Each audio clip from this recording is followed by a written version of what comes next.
நித்யானந்தம். அன்பர் ஒருத்தர் கதவிக்கிற காற்று வரட்டும் தியான சத்தகத்தின் போது பகவான் கிட்ட ஒரு கேள்வி கேட்டிருந்தாங்க.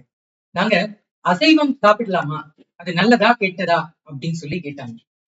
பகவான் அதுக்கு பதில் சொல்லும்போது, மாமிசம் சாப்பிட்டோம்னா நமக்கு பாவம் வரும் அப்படிங்கிற இந்த மாரல் ரீசனுக்காக அதை தவிர்க்கணும்னு சொல்லல.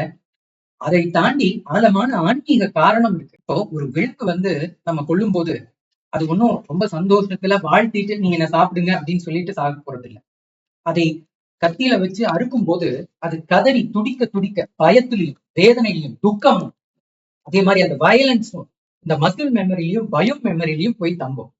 இப்போ அந்த மாமிசத்தை நம்ம உட்கொண்டோம், அதே அந்த உணர்ச்சி கொந்தளிப்பு, பயம், துக்கம், வயலன்ஸ், இதுதான் நம்மளுடைய மசில் மெமரிலையும் பயம் மெமரிலையும் போய் தங்கும். இப்போ இதுதான் நியூரோபெப்டைட்ஸ் அப்படிங்கிற கெமிக்கலா நம்மளுடைய உடம்புல ஒவ்வொரு இன்டர்னல் ஆர்கன்ல செட்டில் ஆகும். இது நம்மளுடைய பரமசிவ சக்தியை வெளிப்படுத்துவதற்கு தடையாகும்.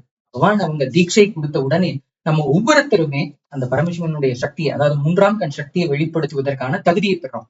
ஆனா இந்த அசைவம் சாப்பிடுறதுனால நம்ம ஒவ்வொருத்தருக்குள்ளாயும் அந்த ஒவ்வொரு இன்டர்னல் ஆர்கன்ல இந்த நியூரோபெப்டைட்ஸ் கெமிக்கல்ஸ் அதிகமா செட்டில் ஆகும்.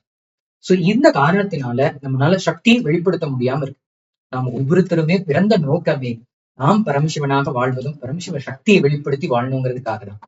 சோ அதற்காக பிறந்த நாம இப்ப இந்த அசைவ உணவை சாப்பிடும் போது நமக்கு அந்த சாத்தியக்கூறே இல்லாமல் போகுது.